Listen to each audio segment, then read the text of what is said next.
বাংলা চলচ্চিত্রের জনপ্রিয় অভিনেতা ইলিয়াস কাঞ্চন। তিনি কই আছেন আর কেমন আছেন আপনারা কি জানেন? একসময় জনপ্রিয় অভিনেতা ছিলেন, হাজারো ফ্যান ছিল তার। চলুন জেনে নিই। বর্তমানে কঠিন এক স্বাস্থ্য সংকটের মধ্যে দিয়ে যাচ্ছেন। ব্রেন টিউমারে আক্রান্ত হওয়ার পর থেকেই তিনি যুক্তরাজ্যের লন্ডনে চিকিৎসাধীন আছেন। গত বছর আগস্টে তার মস্তিষ্কে অস্ত্রোপচার করা হয়। চিকিৎসকেরা টিউমারের বড় একটি অংশ অপসারণ করতে সক্ষম হলেও পুরোপুরি সরানো সম্ভব হয়নি। পরে জানা যায় তিনি ব্রেন ক্যান্সারে আক্রান্ত।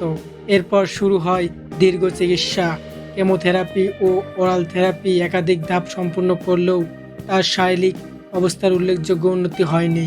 বর্তমানে তিনি চিকিৎসার দ্বিতীয় ধাপে রয়েছেন এবং চিকিৎসকদের নিবিড় পর্যবেক্ষণে আছেন। পরিবারের ঘনিষ্ঠ সূত্রে জানিয়েছেন তিনি ধীরে ধীরে কথা বলতে পারলেও এখনও কিছুটা জড়তা রয়েছে।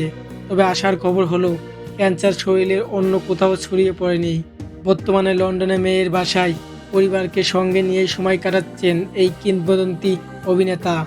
মেয়ে, জামাতা ও নাতি নাতিদের ভালোবাসায় তাকে মানসিক শক্তি যোগাচ্ছে।